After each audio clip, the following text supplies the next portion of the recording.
मरहबा collection mall, readymade कपड़ों का भरपूर खजाना, jeans pant, T shirt, cargo pant, night pant, बच्चे और बच्चियों के लिए अच्छे खूबसूरत और उम्दा ड्रेस। पता याद रखें, जमुर हाई स्कूल में।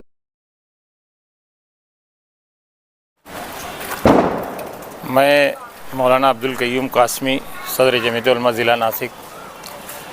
उस वक्त मैं जनरल सेक्रेटरी था जमीयत उलमा मालेगांव का।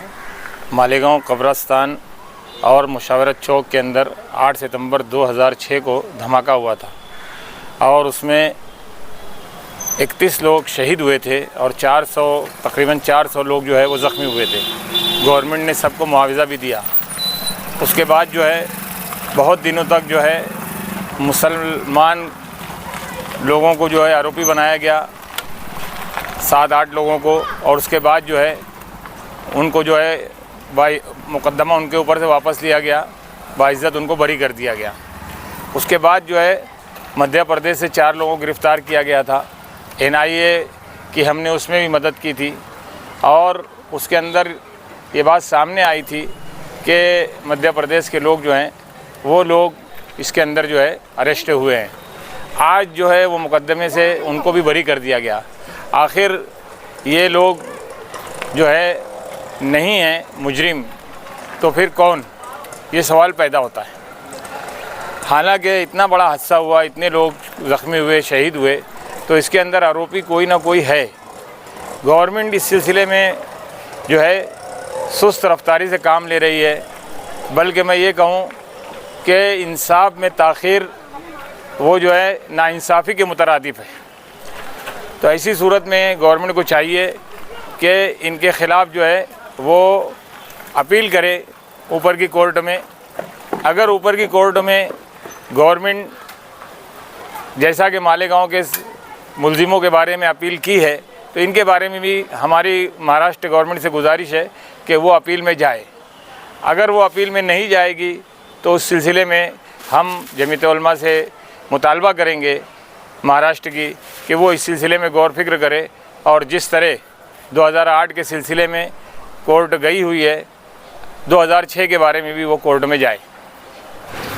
8 सितंबर 2006 को मालेगांव बड़ा कब्रिस्तान में ब्लास्ट हुआ, जिसमें 31 जाने गई, 300 से ज़्यादा ज़ख्मी हुए।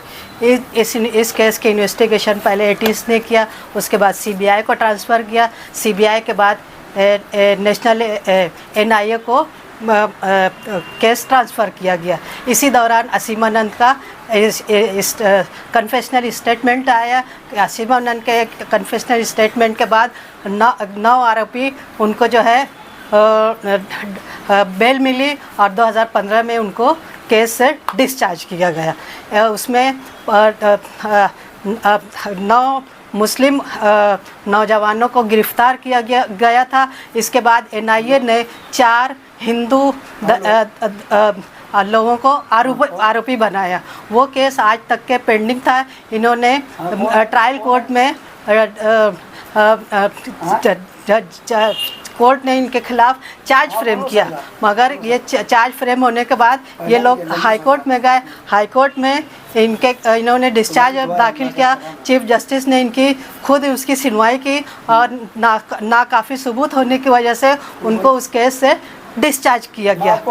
ATS, NIA और CBI, ये तीनों एजेंसीज जो है इन्होंने इस केस की वो किया है। और जब हमारे मुस्लिम नौजवान जब डिस्चार्ज हुए तो ATS फ़ौरन जो है अपील में गई। आज तक के वो मैटर हाई कोर्ट में सब जुडाइस है। अब हमारे को ATS और स्टेट से मुतालबा है कि फ़ौरन जितनी जल्दी हो सके उतनी जल्दी इस डिस्चार्ज के ख़िलाफ़ सुप्रीम कोर्ट में और इसके ख़िलाफ़ अपील की जाए और हमें मुतासिरीन को, जो विक्टिम्स हैं, जो 31 जाने गई हैं, उनके लिए हमको इंसाफ चाहिए और स्टेट जो है फौरी तौर से जितनी जल्दी हो सके इसमें इस केस में अपील दाखिल करे ताकि हमको इंसाफ मिल सके। क्या अगर इस तरीके से 2 सेक्टर को करने के बाद जो है आज जो है सही मुलजिम जो है वो फरार हैं अपना, और जिनकी जानें गई हैं वो गई हैं, और जब बेगुनाह जो है 5 साल तक के जेल में रह के आज उनकी ज़िंदगी जो है पूरी बर्बाद हो चुकी है। इसीलिए हमको स्टेट से और एजेंसी से मुतालबा है कि जितनी जल्दी हो सके इसमें अपील दाखिल की जाए।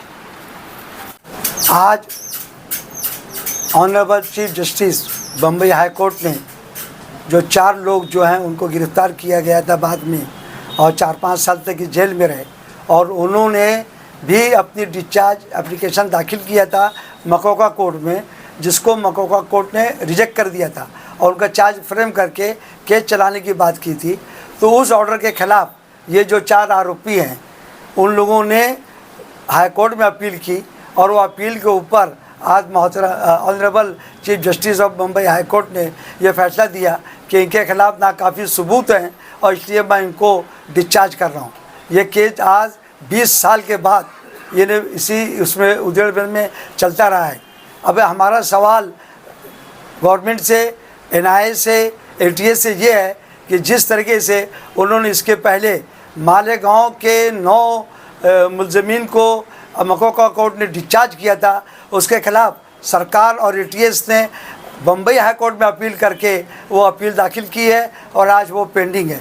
हमारा सवाल NIA सरकार से और ATS से ये है कि क्या इस आदेश के खिलाफ़ government of Maharashtra supreme court जाएगी? अगर जाएगी तो बेहतर बात है, क्योंकि मुलजमीन जो है सिर्फ कानूनी मुशगाफियों के बिना पर छूट जाएं, और जो बेचारे मुतासरीन हैं और जो लोग हलाक हो चुके हैं, 31 लोग इसमें हलाक हुए कब्रिस्तान में, और करीब 300 से ज़्यादा लोग वो रहे आज की ज़ख्मी हुए। आज की तारीख में ये देखा जा रहा है कि कोई आरोपी नहीं रह गया।